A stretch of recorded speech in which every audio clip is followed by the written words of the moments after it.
Kendrick Lamar released his new album art for Damn. Let's take a look. This is it. It's so real. So this is the front of it. And as opposed to Pimp a Butterfly, which is monochrome and like very detailed, here's the back of it. It seems very sparse. So we'll come back to these in a minute. Vlad Sepetov, who is a designer who worked on it, said this, because a lot of people were looking at this and said Pimp a Butterfly was really artistic and really involved, and you could look at it for a very long time and still find out new stuff and notice new stuff. He said, it's interesting to see people talk about bad design. But I'm incredibly proud of this cover. I sort of bucked what a lot of my teachers taught me. I wanted to make something loud and abrasive, and maybe some won't see that, but I'm glad that Dave and Dot saw the value in making something that didn't fit the mold. So let's just do our reactions, 5 words or less. To pimp an album cover. Damn, no filter? You look sad, Kendrick. Sad, not the dude. No, he looks beyond sad, B. He looks hungover, drunk, sexless, maybe a little strung out. Just kidding.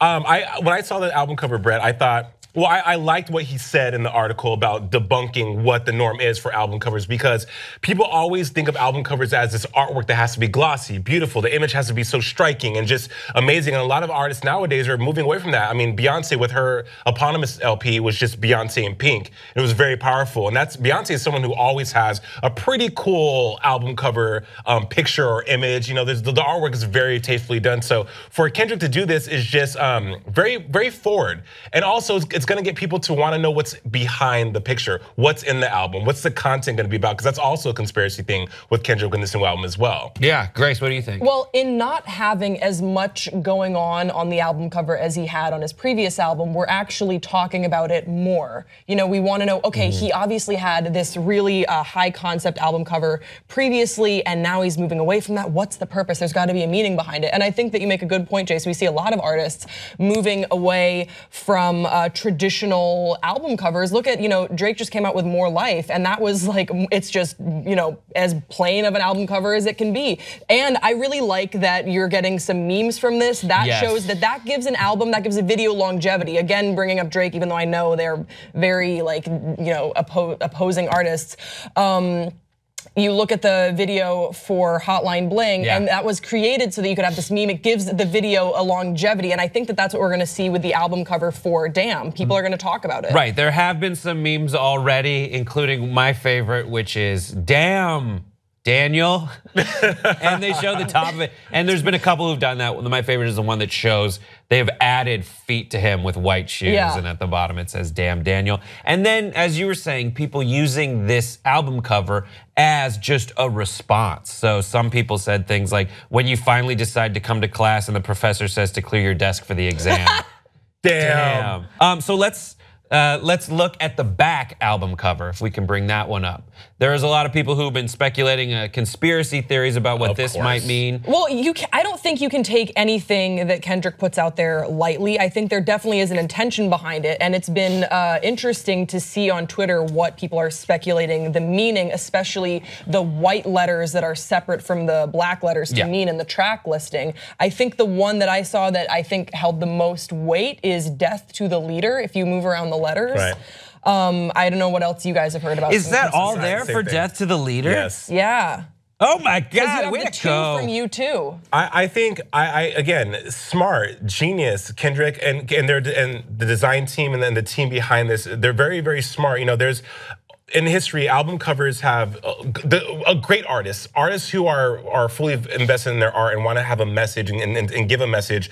They use their medium to say that, and not to bring up Janet and Kendrick Lamar in the same sentence. I'm sure that's like a crime in certain parts of the country. To whom? Leave your comments in the section below. Like who's more offended by that? But in 1997, Janet's Velvet Rope album was the complete opposite of her 1993 album, where she was sexy and very sexual. The Velvet Rope was dark dark. You don't even see her face. She's depressed. Her head's down. And it was sending a message of darkness that was so different for Janet Jackson, who before was a celebrated sex icon. Is that your favorite album cover? Absolutely not. I have so many favorite album covers. That's not what favorite means. But favorite means there's one. But no, well, if you Brett, you know, I know. That's an impossible. I'm leaving. I'm sorry. I'm just messing with you because that is. I know that's an impossible question. It is an impossible question. We used to on Rotten Tomatoes. We had to cut it down to 5. 5 favorite films. Okay, 5. Well, check this out. 5 album covers. The Roots in 1999 did Things Fall Apart, and they had a limited edition album cover series which depicted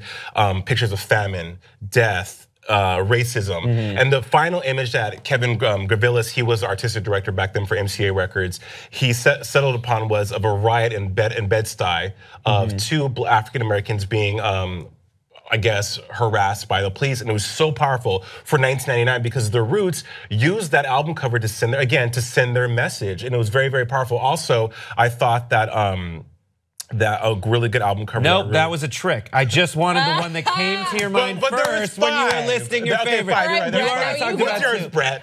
When I saw this, when you were talking about like blank, simplistic covers, I like the White Album by the Beatles. It's just says the Beatles. It's called the Beatles, but everyone calls it the White Album. It's just a white cover that just says the Beatles. After that, they've in their canon have so many interesting looking album covers. You like stole mine, and really? I really wish I'd gone when you were pointing at me. Okay, I would say the White Album or Rubber Soul. Rubber Soul. But then again, like Yellow Submarine's one of those, like To Pimp a Butterfly, where you could just look at it and your eyes keep wandering and you see these really cool images. But I think the album covers, it depends on the artist one, and it also depends on the aesthetic you're looking for in an album cover. Because okay, if we're looking for album covers that send the message, again, Kendrick's killing it with this. To Pimp a Butterfly was amazing, and you're right, you can stare at that album cover and try to, and you always see something different. Yeah. But if you're looking for beauty in an album cover, you know, Sade's Love Deluxe was an amazing album cover. Also, anything from Pink Floyd. Are you trying to shoehorn in more of your favorites? I mean, we just know Pink Floyd. Also, what's worth noting is that we remember these album covers because there was music behind it. So there's a reason for us to go back and look at these album covers. Now, if Humble is any indication on what we can expect from Damn, I think that this is going to be another solid album from Kendrick. So that's what we have to look forward to, because if the album is garbage and it just has this album cover, then it becomes a joke. But if there's good music behind it, then it becomes part of